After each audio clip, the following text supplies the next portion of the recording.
서울의 어떤 목사님께서 주무시다가 꿈을 꾸셨는데 자기가 죽는 꿈을 꾸신 거예요. 그래서 꿈이지만은 사모님과 자녀들과 장로님과 성도들이 목사님이 죽으셨다고 해서 전부 다 슬퍼하고 마음을 아파하며 그렇게 울고 있었습니다. 근데 꿈이지만은 목사님은 죽지 않으신 거예요. 그래서 내가 죽지 않았다는 것을 보여주기 위해서 감고 있던 눈을 떴습니다. 사모님이 제일 먼저 보신 거예요. 할렐루야, 우리 목사님 죽은 줄 알았는데 살아나셨다고 하면서 막 좋아하니까 자녀들도 좋아하고 성도들도 다 좋아하며 박수치고 할렐루야 하고 함성을 지를 줄 알았는데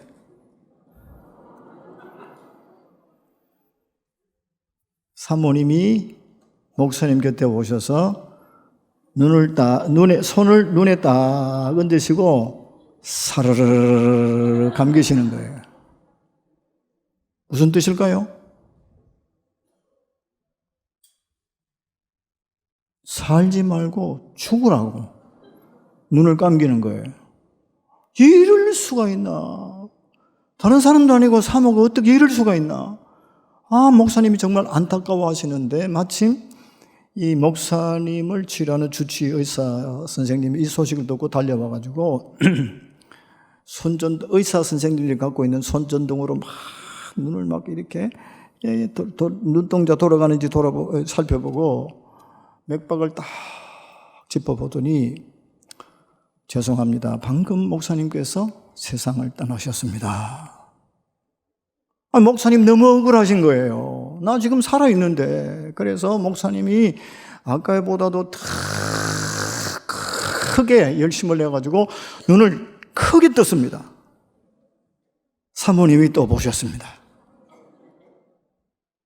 사모님이 목사님 옆으로 또 다시 다가와서 손을 목사님의 눈 위에 얹으면서 하시는 말씀, 귀에다가 하시는 말씀. 여보, 의사가 죽었다고 하는데 왜 자꾸 눈 뜨는데?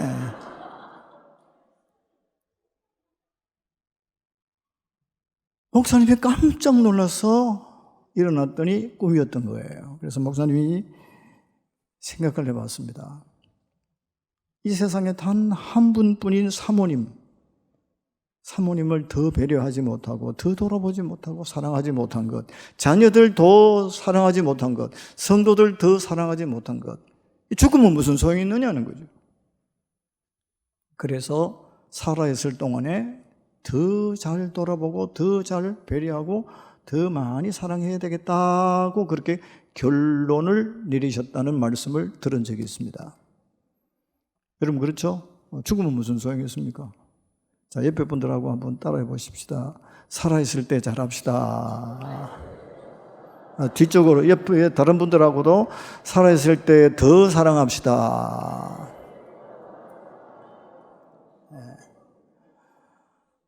이렇게만 보면 되는 줄 알았는데 저 위까지 다 있네요.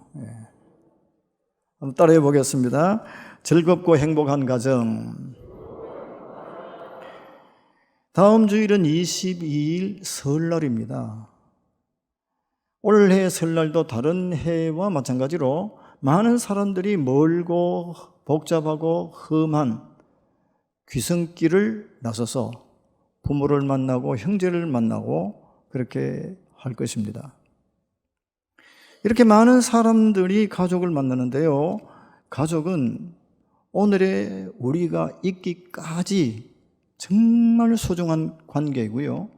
앞으로도 영원히 끊을 수 없는 관계가 가족이라고 할 수 있지 않겠습니까?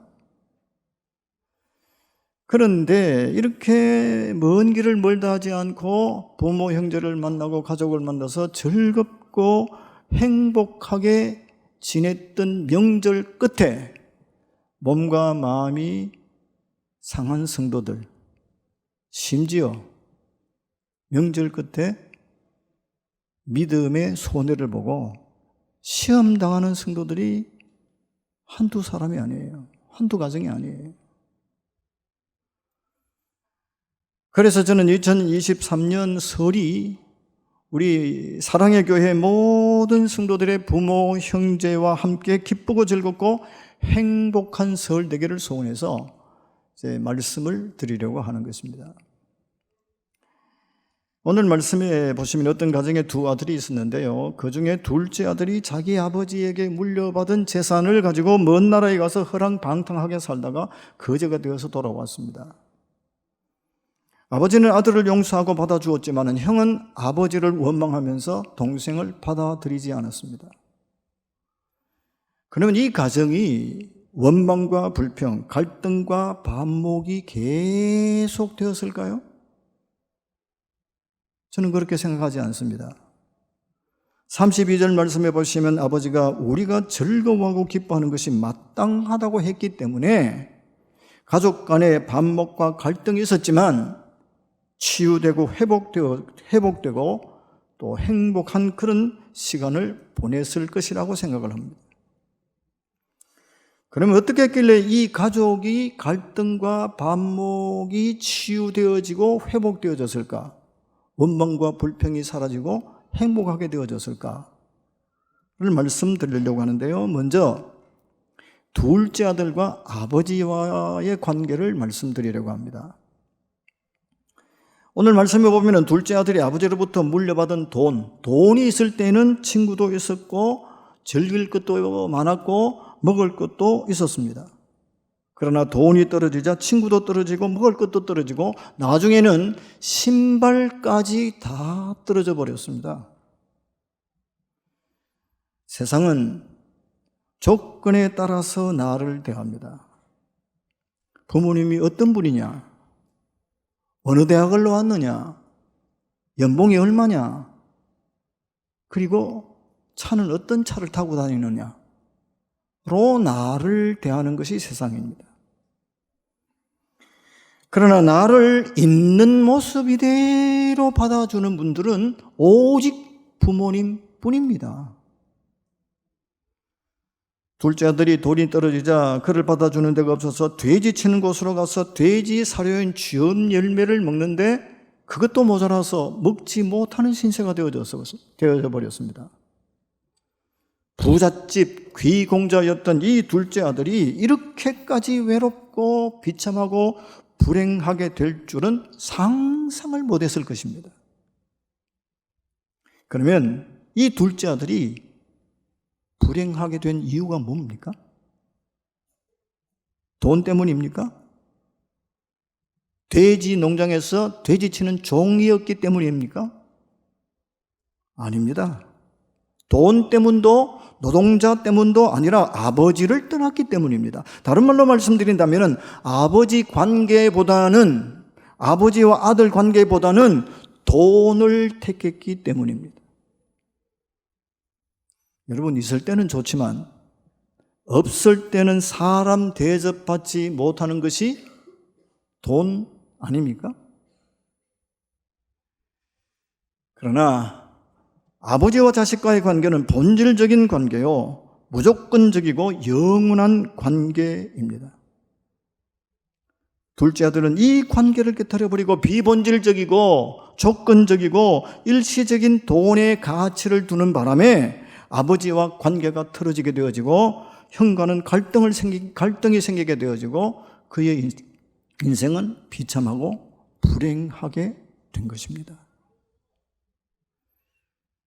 이런 일이 예수님 당시에만 있었던 일일까요? 오늘날도 돈이나 재산 등 비본질적인 것에 마음이 빼앗겨서 가장 본질적인, 가장 근원적인 부모와 자식이 싸우고 형제들이 갈라서서 왕래하지 않고 원수같이 지내며 명절 끝에 다툼으로 끝나는 가정들이 많지 않습니까?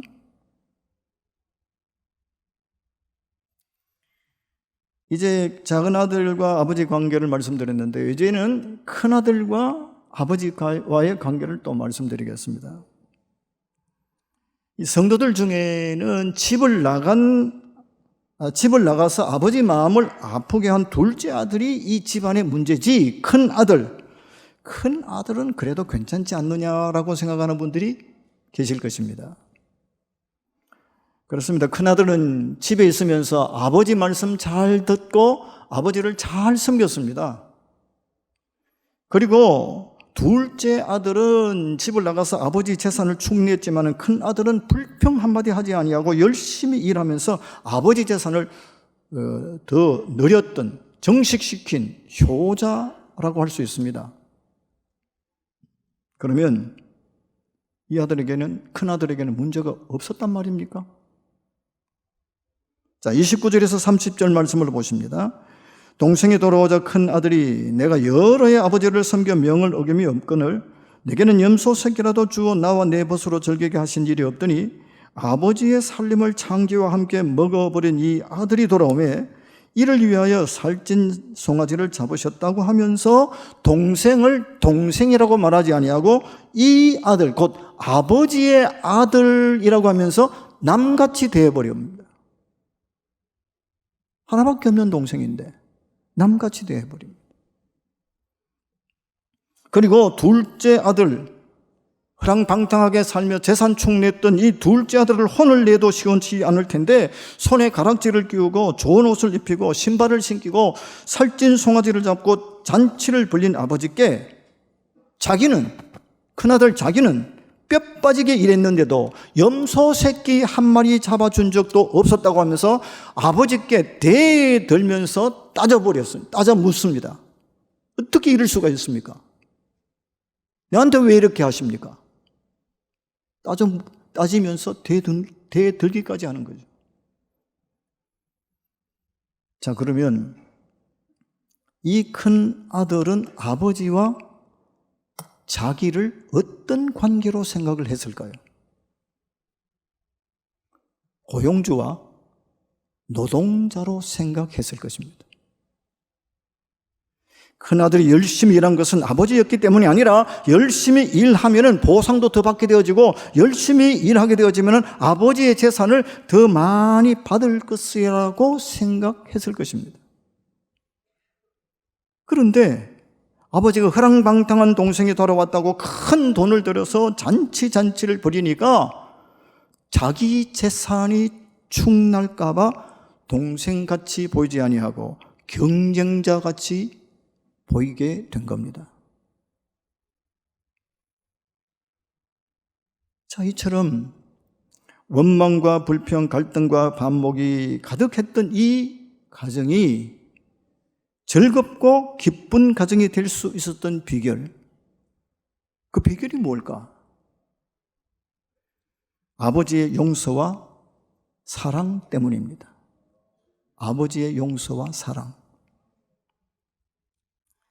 우리나라는 주로 낮은 데 집을 짓습니다.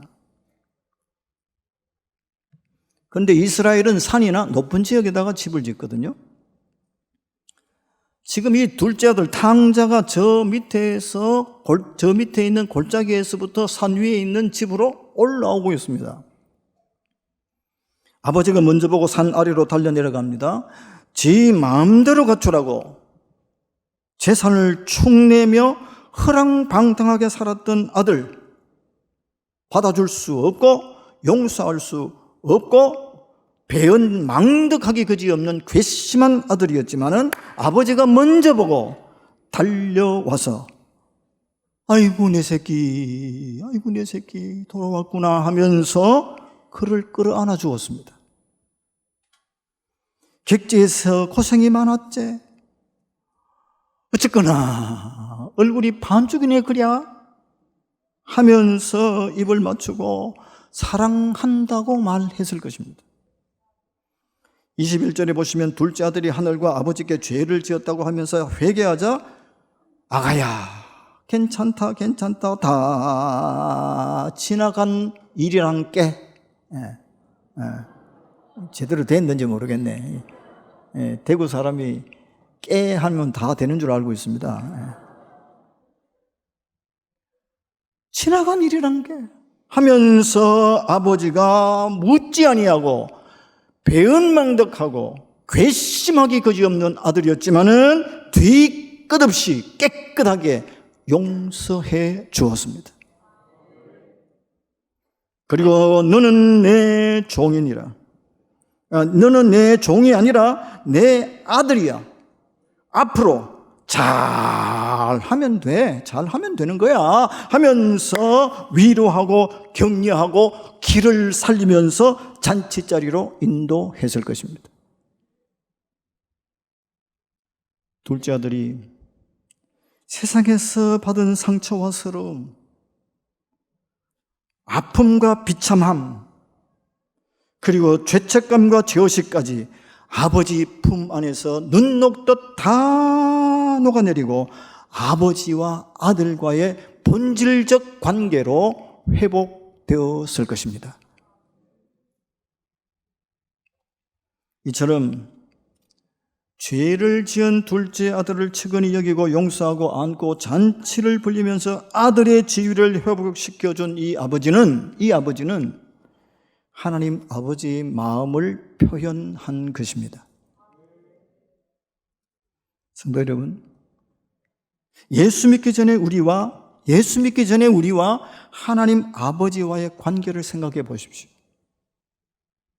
우리 모두는 둘째 아들처럼 하나님 아버지를 떠나서 온갖 죄를 지으면서 하나님 아버지가 주신 은혜와 축복을 낭비하면서 마음대로 살며 지옥 멸망길로 가고 있었습니다. 예수 믿기 전에 우리가 먼저 하나님을 아는 것 아닙니다. 죄인인 우리들을 불쌍히 여기신 하나님 아버지께서 그 아들 예수님을 통해서 우리에게 먼저 찾아와 주셔서 예수님의 피로 우리의 모든 죄를 깨끗하게 씻어 주시고 용서해 주시며 죽었다가 살아난 아들이요 잃었다가 찾은 아들이라고 하면서 저와 여러분들을 천국 잔치로 인도해 주셨습니다. 만일 죄인인 우리들을 하나님 아버지께서 불쌍히 여기지 아니하시고 먼저 용납해 주시지 않고 먼저 사랑해 주시지 않았다면 지금도 우리는 마귀에게 종이 되어서 세상에 온갖 죄를 지으면서 지옥 불못으로 가고 있을 것입니다. 그러므로 자녀들이 잘못하고 자녀들이 섭섭하게 하고 자녀들이 속상하게 하고 자녀들이 괘씸하게 하고 자녀들이 속을 뒤집게 하고 열불나게 만들고 그런 일이 있다 하더라도 하나님 아버지께 큰 용서받고 하나님 아버지께 큰 사랑을 입은 하나님 아버지 마음으로 우리 자녀들을 불쌍하게 여기시고 먼저 뒤끝 없이 깨끗하게 용서해 주시기 바랍니다. 그리고 험악한 세상살이 가운데 피곤하고 지친 자녀들을 안고 내가 너를 사랑한단다. 자부와 사위에게 수고 많이 했다고, 고생 많이 한다고 격려하며 축복하며 세워줘 보십시오. 서먹하고 소홀했던 관계가 친밀해지게 되어지고 아픔과 상함이 치유되어지고 회복되어서 즐겁고 행복한 설이 되어지고 용서와 사랑이 넘치는 축복의 명문 가문 세워지시기를 주 예수님의 이름으로 축복합니다. 자, 그러면 부모님이 이렇게 먼저 용납해 주시고 사랑해 주시고 축복해 주시면 그럼 자녀들은 부모님께 진심으로 고마워하면서 하나님 아버지를 섬기듯이 아버지 어머니를 섬기실 수 있기 바랍니다. 20절 말씀을 보시면 아들이 돌아올 때 아버지가 먼저 알아보고 달려가 입을 맞추었지 않습니까? 당시 이스라엘에는 부모를 거역하고 집을 나간 자녀가 돌아오면 동네 사람들이 그 자녀를 붙잡아 놓고 불에 탄 곡식, 불에 탄 곡식이 들어있는 통을 깨트려 버립니다. 그러면 그 통에 담겨져 있던 불에 탄 곡식들이 쫙 이렇게 흩어지게 될 것 아닙니까? 이렇게 흩어지는 곡식을 보면서 가출했다가 돌아온 아들에게 이렇게 선포합니다. 흩어진 곡식처럼 너는 조상의 기업으로부터 영원히 끊어질 것이다 라고 하면서 저주하는 의식이 있었습니다. 이 사실을 알고 있는 아버지가 아들을 보호하기 위해서 달려갔습니다. 지 마음대로 가출하고, 가출해서는 지 마음대로 돈을 쓰고, 지 하고 싶은 대로 살고, 아버지와 관계없이 온갖 죄를 지었던 이 아들이 동네 사람으로부터 저주받는 의식에 자기 아들이 들어간다고 생각하니까 가만히 있을 수가 없는 거예요. 달려갔습니다. 다른 말로 말씀드린다면 불효막심한 아들이었지만 이 아들을 위해서 아버지가 생명을 걸었던 겁니다. 이 사실은 12절 말씀에서 나왔습니다. 아버지가 두 아들에게 각각 살림을 나눠주었다고 했지 않습니까? 여기서 살림은 아버지 재산을 말하지만은 헬라어로 비오스, 생명을 말합니다. 생명. 그러니까 아버지가 첫째와 둘째 아들에게 재산만 나눠준 것이 아니라 아버지의 생명까지 나누어 준 것입니다. 우리의 생명은 하나님 아버지께서 은혜로 주신 선물입니다.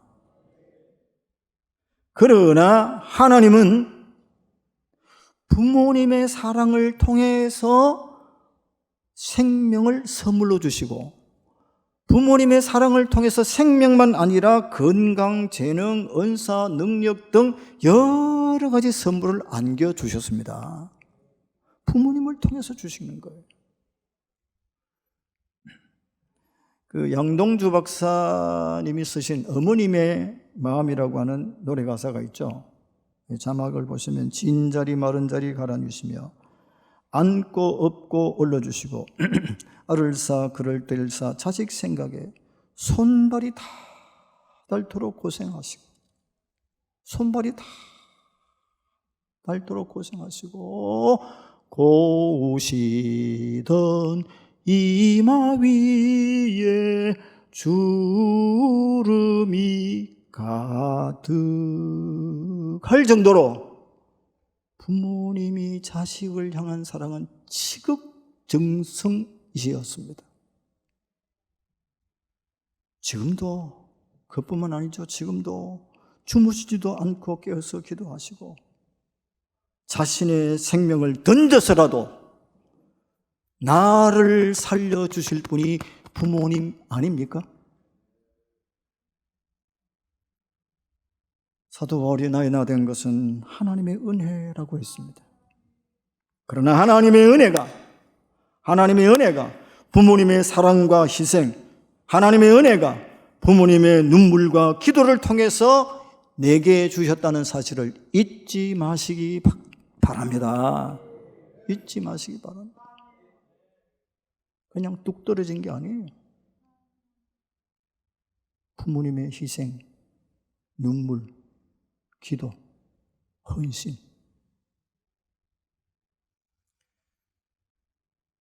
혹시 성도들 중에 부모님과 관계가 좋지 않은 분들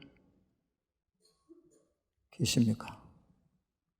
보니까 한 분 정도 보이는 것 같은데 아닌 것 같기도 하고, 부모님과 사이가 좋지 않은 분들, 부모님과 사이가 좋지 않은 분들 계신다면 부모님을 용서하고 사랑해야 할 이유 여러 가지가 있겠지만은 한 세 가지만 간단하게 말씀을 드린다면 나와 내 자녀를 위해서 용서하셔야 합니다. 여러분 살아가다가 보면 부모님께 상처받는 경우가 있습니까? 없습니까? 제가 대구 가고 난 뒤에 대답하시겠습니까? 솔직하게 이야기합시다. 부모님께 사랑도 받지만 용돈도 받지만 부모님께 상처받는 경우가 있습니까? 없습니까? 오매 억수로 많다고 그래요. 상처받는 경우가 있죠. 있죠. 그런데 상처를 받았지만은 그 상처를 용서하면 부모님이 실수로 하셨던 어떻든 간에 부모님이 내게 상처 준 것 그거 용서하면은 내 상처가 치유됩니다. 그러나 용서하지 아니하면 어머니가 어떻게 그런 말씀하실 수 있어? 아버지가 어떻게 그런 일을 하실 수 있어? 나는 절대로 용서 못해. 교회 나와서 하나님 앞에 예배드리고 믿음으로 산다 하지만 나는 절대로 용서하지 못해. 용서하지 않는다면 그 상처 위에 다른 상처가 더해질 뿐만 아니라 상처가 내 자녀에게 대물림 될 수 있기 때문에 나와 내 자녀를 위해서라도 혹시 상처받은 것이 있다면 하나님께 용서받은 것처럼 부모님 용서하시고 하나님께 사랑받은 것처럼 부모님을 사랑하십시오. 우리 목사님도 그렇지만은 저도 지묘교회에서만 목회를 30년 하면서 그 참믿음 생활 잘하는데 가정이 잘 안 풀리는 분들 봤어요. 왜 그럴까? 나름대로 추적을 해보고 오랫동안 같이 이렇게 신앙생활을 하면서 살펴보니까 이런 부분에서 걸리는 분들이 많더라고요. 기도를 그렇게 열심히 하는데 응답이 제대로 안 되는 분들도 계시더라고요. 왜 그럴까? 관계, 부모와 자식과의 관계, 용서와 사랑의 관계가 이루어지지 아니하니까 땅에서 매면 어디에서도 매여요? 네. 땅에서 풀면 하늘에서도 풀리는 거예요. 자녀가 부모를 용서하고 사랑해야 할 이유 두 번째는 부모님을 용서해야 신앙생활 제대로 하는 겁니다. 부모님을 용서하지 않고 부모님을 사랑하지 않으면서 하나님을 아버지라고 부른다면 그 신앙 잘못된 겁니다. 세 번째, 부모님도 나와 같이 연약한 분이시기 때문입니다. 이 자녀들이 어릴 때는 부모님을 큰 분이라고 모든 것을 다 하실 수 있고 모든 것을 다 하시고 이야 우리 부모님 존경스러워. 그런데 조금씩 자라다 보니까 부모님도 나처럼 실수도 하고 부모님도 나처럼 연약하고 부모님도 나처럼 잘못하기도 하고 그런데 좀 더 나이가 들다 보면 부모님도 나처럼 연약하시고 부모님도 나처럼 외로우신 분이구나 이해가 되어져요. 나이가 조금 더 들면. 어떤 목사님께서 이런 글을 쓰셨습니다. 잘 한번 보실까요? 아버지가 혹시 잘못하셔도 상처받지 않고 그러실 수 있지 뭐 라고 하면 너그럽게 넘어갈 때 내가 뭐 한 거예요? 내가 뭐 한 거예요? 성숙한 거예요. 힘들지만 침에 걸린 어머니가 부끄럽지 않고 이쁘고 귀여울 때 내가 성장한 것이라고 하면서 진짜 효자는 누구인가? 술 먹은 아버지를 업고 오는 아들이고 침에 걸린 어머니와 한 이불에서 자는 딸이 진짜 효녀다라고 했어요.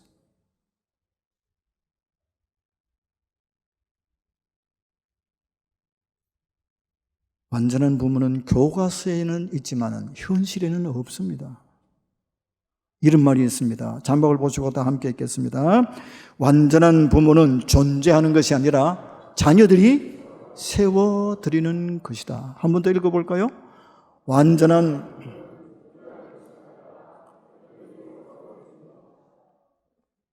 꼭 기억하시기 바랍니다. 그리고 적용하시기 바랍니다. 바르게는 이번 설에 아버지가 세상을 떠나시기 전에 아버지 세상 떠나시기 전에 한번 업어드리고 제 아들이, 둘째 아들이 이 설교를 한번 들었는지는 모르겠는데, 세종에 살고 있어요. 그건 느닷없이 아버지, 내가 한번 업어드릴게요. 이러더라고. 꼭 안 하던 짓을 왜 하는데? 이게 좀 불편하더라고요. 그래서 안 업히려고 그러니까 뭐 그냥 업으라고 그냥 그렇게 하는데, 안 하던 짓을 하더라도 업어드리겠다 그러면 업히시기 바랍니다. 아버지들. 예. 예. 세상 떠나기 전에 아버지 한번 업어드리고 어머니와 한 이불에서 자 보시기 바랍니다. 부모님은 갚아도 평생 갚을 수 없는 하나님 아버지의 사랑입니다. 자, 이제 마지막으로 형제와의 관계를 말씀을 드립니다. 큰아들과 아버지, 작은아들과 아버지, 이 관계를 말씀드렸습니다. 자녀와 아버지의 관계를 말씀드렸는데, 이제 형제 관계를 말씀을 드리고 마치려고 합니다. 여러분, 형제는 부모와 자식과의 관계와 같습니까? 다릅니까? 예? 형제, 부모와 자식과의 관계와 형제와 형제과의 관계가 같습니까? 다르지요. 오늘 말씀에 보면은 이 형제는 관계가 좋지 않았습니다. 좋았다면은 동생이 집을 나간다고 했을 때 형이 말렸어야 될 거 아닙니까? 그리고 집을 나간 동생 때문에 마음을 아파하는 아버지를 보면서 동생을 찾아가서 데리고 와야 할 텐데, 28절 말씀에 보시면 아버지가 돌아온 동생에게 잔치를 베풀자 잔치자리에 들어가지 않겠다고 하면서 화를 내고, 내게는 염소 새끼 한 마리도 안 주더니 동생한테는 왜 살찐 송아지를 잡아주십니까? 하면서 따지고 대들었어요.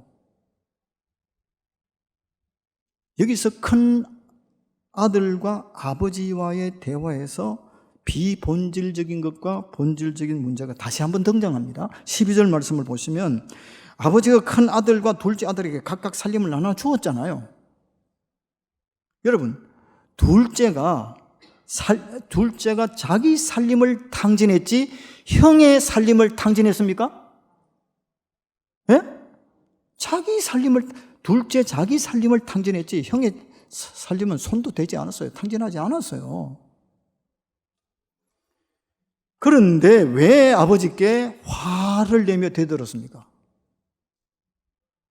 동생에게 야단치지 않고 잔치를 베풀어준 아버지의 편애 때문에 화를 낼 수 있었을 것입니다. 그런데 그게 아니에요.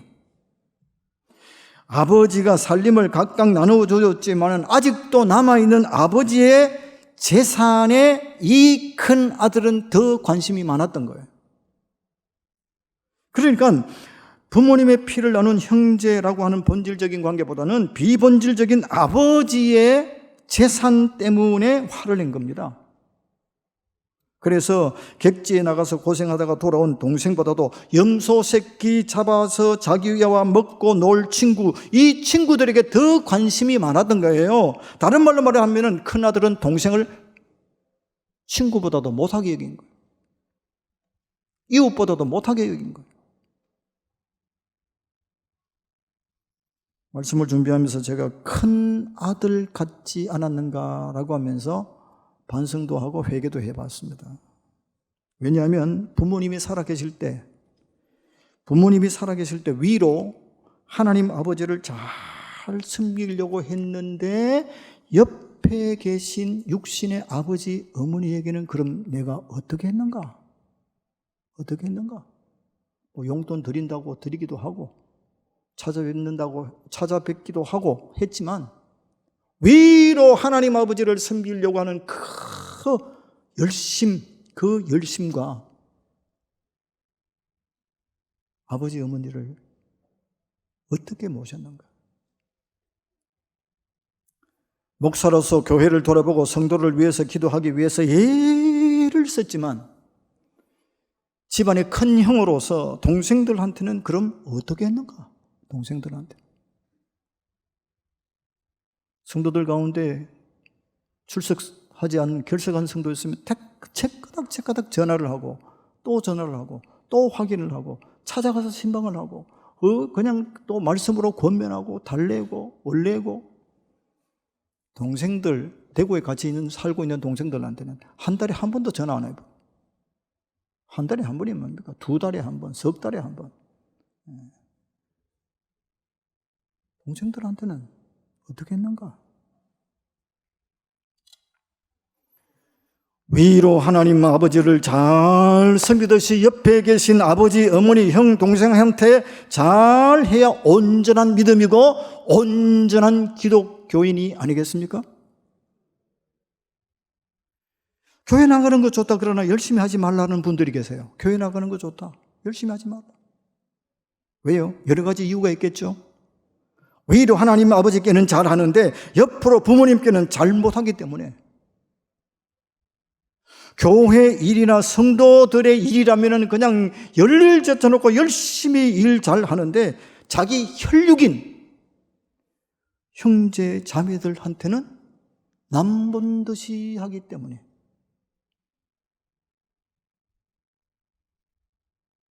디모데전서 5장 8절 말씀 다 같이 함께 읽겠습니다.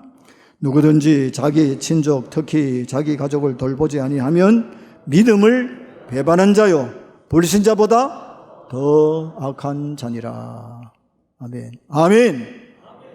아멘. 예수님이 마태복음 22장 37절 40절에서 마음과 몸과 목숨과 뜻을 다하여 주 하나님을 사랑하는 것이 첫 번째 계명이요 둘째도 그와 같다고 그랬어요. 둘째도 그와 같으니 내 이웃, 여기서 이웃은 내 이웃집 사람만 이야기하는 게 아닙니다. 내 부모, 형제, 그리고 예수 안에서 형제, 자매된 우리 성도들을 내 몸과 같이 사랑하는 것, 이게 강령이라고 그랬어요. 첫 번째 계명 맞먹는 계명이라는 거예요. 형제는 하나님이 부모님을 통해서 주신 생명을 함께 물려받은 혈육입니다. 내가 돈 있고 건강하고 능력 있고 잘 나갈 때는 친구도 있고 먹을 것도 많고 좋은 것도 많지만은 돈 없고 병들고 어려울 때는 다 끊어집니다. 그러나 잠언 17장 17절 말씀해 보시면 형제는 위급한 때를 위하여 낳느니라고 말씀을 하셨는데 현대어 번역 성경에는 이렇게 말씀하십니다. 위급할 때 서로 돕는 것이 뭐예요? 뭐예요? 형제라고 했습니다. 표준 재번역 성경에는 고난을 함께 나누도록 태어난 것이 누구예요? 형제. 남본 듯이 하면 안 되는 거예요. 그러다가 믿음을 배반한 자라고 하나님 앞에 책망받을지도 모르는 거예요. 세상에 완전한 부모가 없듯이 완전한 형제도 없습니다. 바라기는 2023년 설에 형은 힘든 세상을 허덕이며 살아가고 있는 동생을 하나님 아버지 마음으로 불쌍히 여기고, 동생은 괴로운 세상에서 고생하며 살아가고 있는 형, 그 형을 하나님 아버지 마음으로 위하는 아름다운 일들이 일어나고 용서와 사랑과 행복과 하나님이 함께 하시는 복이 충만한 축복의 명문 가문, 믿음의 명문 가문 세우시기를 주 예수님의 이름으로 축복합니다. 기도하겠습니다.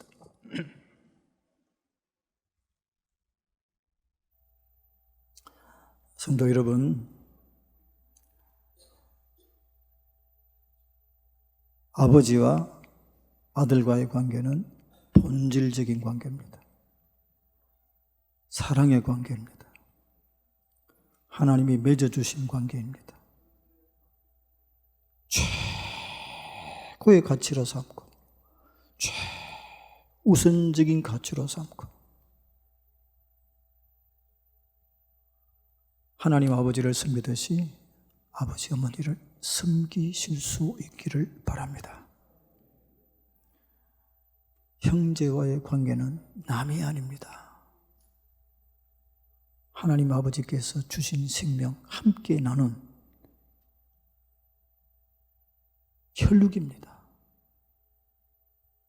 형제와의 관계를 어떻게 하셨는지 여러 가지 이유와 여러 가지 사정이 있으시겠죠. 그러나 우리 모두 하나님 아버지께 큰 용서를 받고 큰 사랑을 입었는데 1만 달란트와 같은 큰 용서와 큰 사랑을 입었는데 아버지 어머니의 허물과 또 잘못된 것, 또 형제 간의 아픔과 또 힘든 부분들, 1만 달란트 용서받고 사랑받은 그 은혜를 생각하며 용서하시고 화해하시고 사랑하시고 그리고 하나님 아버지 마음으로 형제를 자매를 돌아보실 수 있기를 바랍니다. 주신 말씀 생각하시면서 함께 기도하겠습니다.